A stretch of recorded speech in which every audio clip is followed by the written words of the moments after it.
صرف حضرت امام حسین ہی نہیں بلکہ پورے کے پورے مدینے اور مکہ والے جو ان سے محبت کیا کرتے تھے، اس کی وجہ کیا تھی؟ حضرت علی اکبر کا چلنا پھرنا حضور کے جیسا تھا، وہ بات کرتے تھے حضور کے جیسے تھے، ان کی آواز حضور کی آواز سے مشابہت رکھتی تھی، ان کا قد و قامت حضور کے قد و قامت سے مشابہت رکھتی تھی، ان کا چہرہ حضور کے چہرے سے مشابہت رکھتی تھی۔ آپ نے سنا ہوگا کہ حضور کے اس ظاہری دنیا سے پردہ فرمانے کے بعد اکثر امام حسین رضی اللہ تعالیٰ حضور کے قبر انور پر بیٹھ کر زارو قطار رویا کرتے تھے۔ ایک دن جو ہے روتے روتے جب آنکھ لگی، حضور خواب میں تشریف لاتے ہیں اور کہتے ہیں کہ بیٹے حسین گھبرانے کی ضرورت نہیں ہے، میں تمہارے گھر میں آنے والا ہوں۔ حضرت امام حسین کہتے ہیں کہ چند دنوں کے بعد میرے گھر میں خوشخبری ہوئی ہے اور میں نے دیکھا کہ حضرت علی اکبر پیدا ہوتے ہیں۔ میں نے جیسے ہی چہرہ دیکھا تو ان کا چہرہ دیکھ کر مجھے حضور کی یاد تازہ ہو گئی ہے۔ میرے بزرگوں دوستوں، مکہ والے مدینہ والے کہتے ہیں کہ جب جب ہمیں جو ہے حضور کی یاد ستاتی تھی، حضور کو دیکھنے کا من کرتا تھا، ہم حضرت امام حسین کے گھر کے باہر آ جاتے تھے، حضرت زینب کے گھر کے باہر آ کر کھڑے ہو جایا کرتے تھے تاکہ دروازہ کھلے، حضرت علی اکبر کو دیکھ لے تو حضور کی زیارت ہو جائے گی، حضور کی یاد تازہ ہو جائے گی۔ میرے بزرگوں دوستوں، اب وہی حضرت علی اکبر حضرت امام حسین سے جو ہے کربلا میں جانے کی اجازت طلب کر رہے ہیں، شہید ہونے کی اجازت طلب کر رہے ہیں۔ حضرت امام حسین نے کہا کہ بیٹا جاؤ اپنے پھوپھی سے اجازت لے لو، اس لیے کہ تمہاری تربیت تمہاری پرورش جو ہے ہم سے زیادہ تمہاری پھوپھی حضرت زینب کبریٰ نے کی تھی۔ حضرت زینب کبریٰ کے بارگاہ میں حضرت علی اکبر حاضر ہوتے ہیں اور کہتے ہیں کہ پھوپھی جان مجھے اجازت دیں، میں بھی کربلا کے میدان میں جا کر دین کے خاطر جو اپنے گردن کٹانا چاہتا ہوں۔ اتنا کہنا تھا، حضرت زینب زارو قطار روتے ہیں اور کہتے ہیں کہ اے علی اکبر، خدا کی عزت کی قسم میرے صرف اس جگہ پر 2 ہی بیٹے ہیں، میں نے ان دونوں بیٹوں کو قربان کر دیا، اگر میرے پاس اس وقت اور بھی بیٹے ہوتے تو میں انہیں قربان کر دیتا، لیکن تمہیں جانے نہیں دیتا۔ اے علی اکبر، میں جو ہے تمہیں دیکھ کر اپنے نانا کی یاد تازہ کرتی تھی، جب جب جو ہے حضور کو دیکھنے کا من کرتا میں تیرے چہرے کو دیکھ لیا کرتی تھی، لیکن آج میرا بیٹا بھی نہیں ہے، آج جو ہے میرے بیٹے کے شہادت پر مجھے اتنی تکلیف نہیں ہوئی، مجھے اتنا رونا نہیں آیا جتنا آج جو ہے تم مجھے جو ہے اجازت لیتے وقت جو ہے مجھے رونا آ رہا ہے۔ میرے بزرگوں دوستوں، حضرت زینب کبریٰ رضی اللہ تعالیٰ عنہ حضرت اون محمد کو اسی کربلا کے میدان میں شہادت دی تھی، شہید ہو گئے تھے وہ دونوں کے دونوں، لیکن حضرت زینب نے جو ہے ان کی شہادت پر اتنے آنسو نہیں بہائے تھے جتنا حضرت علی اکبر کی اجازت لینے پر بہائے تھے، اس لیے کہ ان کا چہرہ حضور کے چہرے سے مشابہت رکھتا تھا۔ حضرت علی اکبر کو جو ہے تیار کرتی ہیں، چہرے پر بوسہ لیتی ہیں، کہتی ہیں کہ بیٹا جاؤ اپنے نانا کی دین کی حفاظت کر آؤ۔ میں آپ سے پوچھنا چاہتا ہوں، اے لوگوں، کیا ضرورت تھی حضرت علی اکبر کی شہادت کی؟ کیا ضرورت تھی انہیں حضرت علی اکبر کو میدان کربلا میں بھیجنے کی؟ اگر وہ چاہتے حضرت علی اکبر کو رکھ لیتے اور دیکھ کر جو ہے اپنی حضور کی یاد کو جو ہے ختم تازہ کیا کرتے تھے، جو تڑپ تھی اس تڑپ کو ختم کر سکتے تھے، لیکن انہیں جو ہے اپنے عشق سے زیادہ اپنی فکر سے زیادہ اس امت کی فکر تھی، اس لیے انہوں نے جو ہے شبیہ رسول کا خط نہیں دیکھا، شہبات رسول کو نہیں دیکھا، انہوں نے حضور کے مشابہ جو شخص تھے حضرت علی اکبر ان کو بھی نہیں روکا، کہا کہ جاؤ تم بھی جو ہے کربلا کے میدان میں جا کر شہید ہو جاؤ۔ میرے بزرگوں دوستوں، حضرت علی اکبر رضی اللہ تعالیٰ عنہ آتے ہیں، آنے کے بعد جو ہے دشمنوں سے مقابلہ کرتے ہیں، مقابلہ کرنے کے بعد جو ہے زخمی سے چور ہو جاتے ہیں، اسی درمیان ایک لعین ایک منظور شخص جو ہے انہیں نیزہ مارتا ہے، وہ گھوڑے سے نیچے گر جاتے ہیں، اتنا نیچے گرنا تھا، وہ شخص کہتا ہے کہ میں نے سنا ہے کہ امام حسین بہت صابر ہیں، بہت زیادہ صبر کرتے ہیں، اتنی لوگوں کی شہادتیں ہو چکی ہے، لیکن جو ہے وہ صبر کرتے رہے، پھر بھی جو ہے یزید کے ہاتھ میں جو ہے بیعت نہیں کیا، یزید کے ہاتھ میں اپنے ہاتھ کو نہیں دیکھا، تو میں بھی تو دیکھوں کہ آج وہ کس قدر تک صبر کر سکتے ہیں، اس لیے کہ میں نے جو ہے بچوں کے سامنے اپنے باپوں کو ٹوٹتے ہوئے دیکھا ہے۔ اس لعین میں جو ہے ایک نیزہ اٹھاتا ہے، اٹھانے کے بعد جو ہے حضرت علی اکبر اکبر کے سینے پر پیوست کرتا ہے اور اس کے بعد پورا وزن دے کر جو ہے پورے کے پورے سینے میں اس نیزے کو ڈالتا ہے. بتاتے ہیں کہ راوی لوگ نیزہ جو ہے, نیزے کی جو نوک ہے وہ حضرت علی اکبر کے دل اور کلیجے میں جا کر لگ گیا تھا. اور حال یہ تھا کہ اگر نیزہ نکالتے تو صرف نیزہ نہیں بلکہ ان کے دل کے ٹکڑے اور کلیجے کے ٹکڑے بھی باہر نکلنے والے تھے. اس نے کہا میں آج دیکھتا ہوں کہ امام حسین کتنے بڑے صابر ہیں, کتنا صبر کر سکتے ہیں, کب تک جو ہے میدان میں ڈٹے رہیں گے. میرے بزرگ دوستوں, حضرت علی اکبر نے آواز لگائی. حضرت امام حسین نے جو ہے اپنے ہاتھوں سے جو ہے اپنے جوان بیٹے کے جسم اطہر کو لے کر آتے ہیں اور آنے کے بعد جو ہے بیٹے کے سینے سے نیزہ نکالنا چاہتے ہیں. جیسے ہی نیزہ نکالنے کی کوشش کرتے ہیں, طاقت لگا کر نیزے نکالتے ہیں, تو اس صورت میں روایتوں میں آتا ہے کہ صرف نیزہ نہیں نکلا تھا بلکہ نیزے کے ساتھ جو کلیجے کے ٹکڑے بھی نکلے تھے, دل کے ٹکڑے ٹکڑے باہر نکل چکے تھے. لیکن امام حسین ڈٹے رہے. امام حسین نے جو ہے چیخ چلا کر رویا نہیں تھا بلکہ آپ نے دونوں ہاتھوں کو اٹھا کر رب کے بارگاہ میں دعا کیا تھا,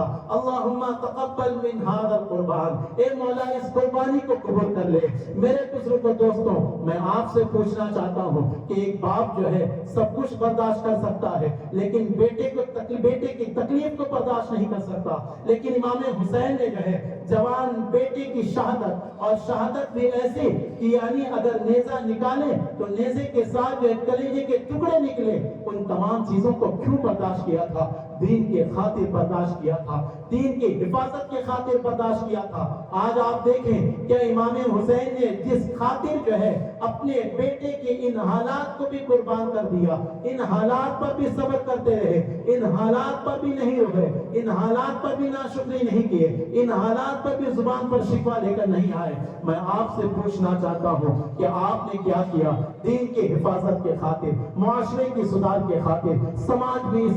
کی اصلاح کے خاطر آپ نے کیا کیا؟ آپ تو جو ہے اپنے بچوں کی صحیح سے تربیت بھی نہیں کر پائے. آپ کے سامنے آپ کا بچہ جو ہے گناہوں میں مبتلا ہوتا گیا, آپ نے انہیں نہیں ٹوکا. آپ کے سامنے آپ کے بچے بگڑتے گئے, آپ نے انہیں نہیں ٹوکا. آپ کی تو ذمہ داری یہ تھی کہ باپ کی ذمہ داری یہ تھی کہ بیٹے کو صراط مستقیم پر لے کے آتے, بیٹے کو جو ہے سدھارتے, بیٹے کو نمازی بناتے, بیٹے کو جو ہے دین کی تعلیم دے کر دین پر عمل کرواتے. لیکن آج حال یہ ہے تو بیٹے تو کیا, باپ خود جو ہے دین سے الگ ہو چکے ہیں, دین کے قوانین سے الگ ہو چکے ہیں. باپ جو ہے بیٹوں کے سامنے بیٹھ کر جو ہے گناہ کریں گے تو ظاہر سی بات اس بیٹے کو نصیحت کہاں سے ملے گی؟ جب باپ جو ہے بیٹوں کے سامنے جو ہے اپنی سطروں کو کھول کر جو ہے ہاف پینٹ پہن کر گھروں میں اگر گھومیں گے تو ظاہر سی بات ہے اس بیٹے کو جو ہے کہاں سے دین کی محبت پیدا ہوگی, کہاں سے دین کی اہمیت معلوم پڑے گی, کہاں سے جو ہے دین کے معاملات معلوم پڑیں گے؟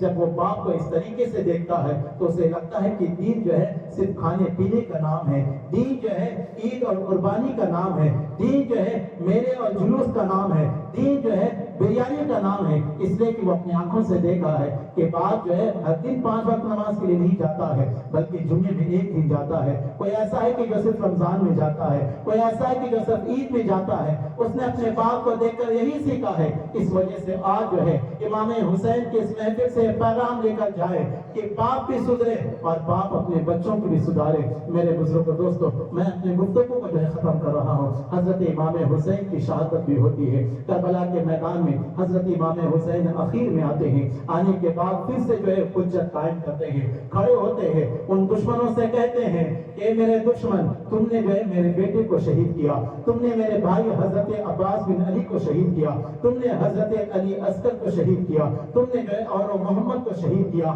تم نے جو ہے میرے خاندان کے متعدد افرادوں کو شہید کیا. لگ بھگ روایتوں کے حساب سے 72 لوگ جو ہے خاندان اہل بیت سے تعلق رکھنے والے شہید ہوئے. میرے بزرگوں دوستوں, اب حضرت امام حسین آتے ہیں, کہتے ہیں کہ اے لوگوں, میں اب بھی جو ہے ان خونوں کو معاف کرنے کے لیے تیار ہوں, میں اب بھی جو ہے ان کی شہادتوں کو بلانے کے لیے تیار ہوں. صرف اتنا ہے کہ تم یزید کی جو بیعت مانگ رہے ہو اس بیعت کو چھوڑ دو, تم یزید کا ساتھ دینا چھوڑ دو. ان لوگوں نے کہا اب بھی آپ جو ہے اسی بات پر ڈٹے ہوئے ہیں, اسی بات پر ڈٹے ہوئے ہیں. کیا بیٹے کی شہادت کا غم نہیں ہے؟ کیا بیٹے کی شہادتوں کو دیکھ کر جو آپ کے دل میں نرمی پیدا نہیں ہوئی ہے؟ امام امام حسین نے ایک جملہ کہا تھا، اس جملے کو جو ہے تاریخ کے اوراق میں جو ہے سونے کے پانی سے لکھنے کی ضرورت ہے۔ امام حسین نے کہا تھا کہ لوگوں تم اگر مجھ سے کچھ اور مانگتے میں وہ دینے کے لیے تیار ہوں، لیکن تم مجھ سے بیعت مانگ رہے ہو مثلی لا یباع مثلہ، کہ میرے جیسے لوگ جو ہیں یزید جیسے لوگوں کے ہاتھ میں بیعت نہیں کر سکتے ہیں، یزید جیسے لوگوں کے ہاتھوں میں اپنا ہاتھ نہیں دے سکتے ہیں۔ میرے بزرگوں دوستوں، مثلی سے مراد امام حسین نے ہمیں پیغام دیا تھا کہ لوگوں جب ضرورت پڑے کہ ظلم کے خلاف آواز اٹھانے کے لیے تو وہاں پر ظلم کے خلاف آواز اٹھانا حسینیت ہے۔ جہاں پر ظلم دیکھو ان مظلوموں کی مدد کرنا آواز اٹھانا حسینیت ہے۔ اگر دیکھو کہ دین پر حملے ہو رہے ہیں تو اس دین کی حفاظت کے خاطر کھڑا ہو جانا یہ حسینیت ہے۔ اور جو لوگ جو ہے دین پر حملہ کر رہے ہو، جو دین کے اندر گھس کر جو ہے معاشرے کو بگاڑنا چاہتے ہو، ان کے ہاتھ میں بیعت نہ کرنا یہ بھی حسینیت ہے۔ اور وہ لوگ جو سماج میں بگاڑ پیدا کرتے ہیں، جو معاشرے کو خراب کر رہے ہیں، وہ چاہے نماز پڑھنے والے ہو، ان کے چہرے پر داڑھی ہو، چاہے وہ کلمہ پڑھنے والے ہو یا روزہ رکھنے والے ہو یا قرآن پڑھنے والے ہو یا کسی بھی طریقے سے وہ اپنے آپ کو مسلمان کہلانے والے ہو، تو سمجھ جانا وہ مثلی نہیں بلکہ مثلہ یعنی یزید کے مثل ہے۔ ان کے ہاتھ میں کبھی اپنا ہاتھ نہیں دینا۔ میں یہی سے پیغام دینا چاہتا ہوں کہ جو لوگ جو ہے بد عقیدے کے ہاتھ میں جو اپنا ہاتھ دے دیتے ہیں، رشتے جوڑ دیتے ہیں، ان کو میں پیغام دینا چاہتا ہوں کہ ان سے رشتے داری رکھنا یہ حسینیت نہیں ہے بلکہ ان سے رشتے داری کو توڑنا یہ حسینیت ہے۔ اس لیے کہ وہ مثل یزید ہے، اسلام کے اندر گھس کر مسلمانوں کے لبادے میں اوڑھ کر جو ہے وہ اسلام کو اور دین کو جو ہے کھوکھلا کرنے کی کوشش کر رہے ہیں۔ میرے بزرگوں دوستوں، حضرت امام حسین بھی جو ہے شہید ہو جاتے ہیں۔ کربلا کے میدان میں سجدے کی حالت میں ان کی شہادت ہوتی ہے۔ شہادت کے بعد کا منظر بھی تو ذرا دیکھیں، امام حسین کی یہاں پر شہادت ہوتی ہے کربلا کے میدان میں۔ اگر کم والی روایت لیا جائے تو 72، اگر زیادہ والی روایت لیے جائے تو 145 لوگ جو شہید ہوئے ہیں۔ 145 لاشیں جو ہے وہاں پر رکھی گئی ہے۔ لوگ جو ہیں ادھر یزیدی کے کیمپ میں جو ہے جشن ہے، خوشیاں منا رہے ہیں، اور ادھر جو ہے حضرت زینب کبریٰ ہے اور تمام خواتین ہیں۔ مردوں میں صرف حضرت امام سجاد زین العابدین ہے، وہ بیمار تھے، اس وجہ سے انہیں چھوڑ دیا گیا۔ میرے بزرگوں دوستوں، اب ذرا دیکھیں امام حسین کی شہادت کے بعد جو ہے کربلا کے میدان میں جب لاشیں رکھی ہوئی تھی، وہاں پر بکھری ہوئی تھی، حضرت زینب کبریٰ جو ہے اپنے خیمے کے پردے کو ہٹا کر دیکھ رہی ہے کہ ان کے بیٹے کے جسم میں اثر بھی ہے، ان کے بھائی کے بھی جسم میں اثر موجود ہے، تمام رشتہ داروں کے جسم موجود ہے۔ وہاں پر جو ہے تمام لوگوں کے لاش کو رکھا گیا ہے، ان کے ساتھ بے حرمتی کی جا رہی ہے، ان کے ساتھ زیادتی کی جا رہی ہے۔ خیمے اہل بیت میں جو ایک عجیب سا ماحول ہے، اس لیے کہ تمام کے تمام مرد جو ہے شہید ہو چکے ہیں۔ حضرت امام زین العابدین بچے ہوئے ہیں۔ اتنے میں عصر کا وقت ہوتا ہے، حضرت زینب کبریٰ جو ہے آواز دیتی ہے، اے خواتین اسلام کھڑے ہو، نماز پڑھو، نماز کا وقت ہو چکا ہے۔ میرے بزرگوں دوستوں، حضرت زینب کبریٰ کہتی ہے، اے میرے بہنوں، میں نے اللہ کے رسول سے سنا ہے کہ اگر کوئی ایک وقت کی نماز جو ہے جان بوجھ کر چھوڑ دے، جان بوجھ کر قضا کر دے تو اس کے پورے اعمال ضائع ہو جاتے ہیں، برباد ہو جاتے ہیں۔ اس لیے کھڑے ہو جاؤ۔ ہم نے جو اتنی قربانیاں دی ہے، اپنے بھائیوں کی، اپنے بیٹوں کی جو شہادتیں دی ہے، اسے ضائع ہونے مت دو۔ کھڑے ہو، نماز قائم کرو۔ میرے بزرگوں دوستوں، ان حالات میں بھی جو ہے نماز کی پابندی کی جا رہی ہے، نماز پڑھی جا رہی ہے۔ جسم کو جو ہے دیکھ بھی رہے ہیں۔ آپ بھی دیکھیں کہ اگر کسی گھر میں جوان بچہ انتقال ہو جائے تو کس طریقے سے عورتیں بے حال ہو جاتی ہے، انہیں جو ہے کچھ ہوش و حواس نہیں ہوتا ہے۔ دیکھ کر احساس ہو جاتا ہے کہ یہ اس کی بہن ہے، یہ اس کی ماں ہے، یہ اس کے رشتہ دار ہیں، اس لیے کہ رو رو کر جو ہے انہیں نہ ہی پردے کا خیال رہتا ہے نہ اپنا خیال رہتا ہے۔ لیکن یہاں پر تو ایک لاش کا یہ حال ہے، وہاں پر 145 یا 72 لاشیں موجود ہے، لیکن کوئی بھی ایک خاتون بھی جو ہے آواز سے چیخ کر نہیں روئی ہے، رونے تو دور کی بات ہے، میں اپنے خیمے سے باہر تک نہیں نکلی ہے، بلکہ خیموں میں بیٹھ کر نمازوں کی پابندی کر رہی ہے۔ حضرت امام زین العابدین کہتے ہیں کہ میں نے حضرت زینب کو دیکھا ہے کہ حضرت زینب جو ہے تہجد کی نماز بھی رات میں پڑھ رہی ہے، قرآن پاک کی تلاوت بھی کر رہی ہے۔ میرے بزرگوں دوستوں، وہ وقت بھی آیا کہ جو خاندان اہل بیت کے خواتینوں کے ساتھ بے حرمتی کی گئی، ان کی چادریں چھینی گئی، ان کے پردوں کو چھینا گیا، تو حضرت زینب کبریٰ کھڑی ہوتی ہے اور عرض کرتی ہے، اے میرے بہنیں، اگر ان لوگوں نے چادر چھین لیا ہے تو چھین دو، لیکن اپنے آپ کو بے پردہ ہونے نہیں دینا، تم اپنے پردوں کی حفاظت کرو۔ جب فیصلہ ہوا کہ یعنی انہیں جو ہے قافلے کی شکل میں جو ہے پورے شہر میں گھمایا جائے اور ابن زیاد پھر وہاں سے یزید کے پاس لے جایا جائے، تو اس وقت میں حضرت زینب نے کہا تھا، اے میرے بہنوں، اگر تمہارے پاس چادر نہیں ہے تو کوئی بات نہیں ہے، لیکن ہمیں پھر بھی پردے کا حکم ہے، اس لیے خبردار کوئی بھی جو ہے کہیں پر بھی کسی بھی وقت کسی بھی لمحے میں جو ہے اپنے چہروں کو اوپر نہیں کرنا، اپنے نگاہوں کو اوپر نہیں کرنا۔ میرے بزرگوں دوستوں، اب تاریخ کی کتابوں کو اٹھا کر دیکھیں کتنی روایتیں موجود ہیں، تمام کی تمام روایتوں میں کہیں پر بھی آپ یہ نہیں پا سکتے ہیں کہ کسی بھی خاندان اہل بیت کے خاتون خواتین میں سے کسی ایک کے چہرے کی صفت بیان کی گئی ہو۔ آپ دیکھیں حضرت امام حسین کے چہرے کی صفتیں بیان کی گئی ہے، جتنے بھی مرد صحابی ہیں تمام کے چہروں کی صفت بیان کی گئی ہے کہ ان کا قد یہ تھا، ان کی آنکھیں لمبی تھی، ان کی ناک کھڑی تھی، ان کے جو ہے لب ایسے تھے، ان کے دانت ایسے تھے، ان کے چہرے پر داڑھی ایسی تھی، ان کا کلر ایسے تھا، یہ مسکراتے ایسے تھے۔ لیکن آپ تاریخ کے تمام کتابوں کو اٹھا کر دیکھ لیں، ایک بھی جو ہے خاندان اہل بیت کے خاتون کی چہرے کی صفتیں نہیں بیان کی گئی، اس لیے کہ انہوں نے کبھی بھی جو ہے اپنے چہرے کو نہیں دکھایا۔ چادریں ہٹی تو اپنے نگاہوں کو نیچے کر لیے، نیچے اس قدر کیے کہ یعنی کسی کو لگتا تھا کہ شاید گردن ہی نہیں ہے، اپنے چہروں کو اپنے گردنوں کو اتنا نیچا کر دیا گیا، جو لوگ اونٹ پر بیٹھے تھے وہ دیکھ کر پہچان بھی نہیں پاتے تھے کہ یہاں پر کوئی خاتون بیٹھی ہے، ایسا لگتا تھا کہ کسی سامان کو باندھ کر لاد دیا گیا ہے۔ جو لوگ گھوڑے پر بیٹھے تھے ان لوگوں نے اپنے چہروں کو اس قدر نیچے کر دیا، دیکھ کر پتہ ہی نہیں چلتا تھا کہ یہاں پر کوئی خاتون بیٹھی ہے۔ میں ان خواتینوں سے پوچھنا چاہتی ہوں کہ کربلا کے میدان میں انہوں نے اپنے بھائیوں کی شہادت کے باوجود، اپنے شہدوں کی شہادت کے باوجود،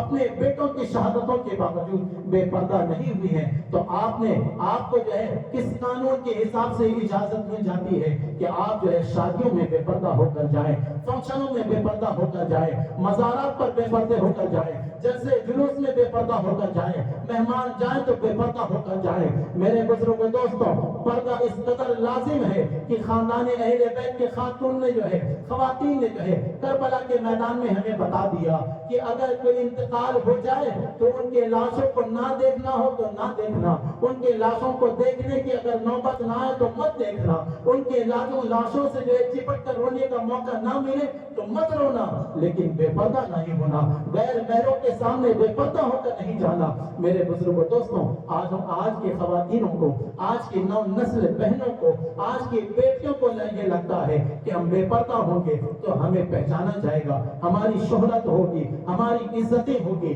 ہمارے چاہنے والے بڑھیں گے۔ یاد رکھیے گا، یہ شہرت، یہ عزت، یہ تمام تر چیزیں عارضی ہے، چند دنوں کی ہے۔ ابھی حالیہ خبر آپ نے بھی پڑھا ہوگا کہ ایک جو ہے اسی دنیا سے تعلق رکھنے والی ایک خاتون ہے جسے جو ہے حمیرہ عسکر علی کے نام سے جانا جاتا تھا، وہ جو ہے اداکارہ تھی، ایکٹریس تھی، ماڈلنگ کرتی تھی، وہ جو ہے اس کے انسٹاگرام پر جو ہے لگ بھگ 7.5 لاکھ فالوورز تھے جو اس کے چاہنے والے تھے۔ لیکن آپ کو خبر ہوگا، معلوم ہوگا کہ وہ اپنے اپارٹمنٹ میں اکیلے رہا کرتی تھی، مر چکی تھی، کسی کو خبر بھی نہیں ہوا۔ جب جو ہے اس فلیٹ کا اونر جو ہے کئی مہینوں سے کرایہ نہ ملنے پر جو ہے عدالت سے رجوع کرتا ہے، پولیس والوں سے رجوع کرتا ہے کہ میں جس خاتون کو جو ہے اپنے گھر کو کرایہ پر دیا تھا وہ خاتون میرا فون نہیں اٹھا رہی ہے، کوئی جواب نہیں دے رہی ہے، اس کا فون نہیں لگ رہا ہے، اس کا گھر بند بھی آ رہا ہے، اس لیے جو ہے میرے کچھ حل نکالے۔ جب عدالت نے اجازت دی، اس کے دروازے کو توڑ کر داخل ہوا، اندر داخل ہونے کے بعد دیکھا جاتا ہے جس کے 7.5 لاکھ چاہنے والے ہیں وہ مر کر جو ہے سڑ کر گل چکی ہے،